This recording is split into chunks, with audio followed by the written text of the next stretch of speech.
Hello guys, here at TikTok Shop. Thank you so much for this free delivery po. So yun lang, kadadating lang yung order ko sa sample ko ni-request ko sa TikTok Shop. So later, I will mention the shop na nagtiwala ko sa akin na bigay ng libreng sample ko. So ito po guys, i-unpack ko na po yung product na to na sample. Disclaimer na po, disclaimer lang po ha. Ito po ay galing po sa Motoshot na reseller. So ito po ay isang learn educational na materials na kung saan pwede nyo po ito gamitin sa sa yung mga anak na ages 3 to 5 years old, yung pasisimula po ng early preschoolers. So, may nakalagay dito na Draw With Me, yan. May tracing line din. So, this time, bubuksan ko na po. Yan, bubuksan ko na.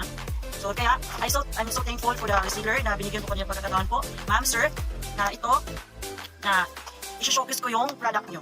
So, of course, no, magagamit ito natin sa ating, because may kapatid ko na, elementary. So, yan, bubuksan ko na po. Thank you, sir, reseller.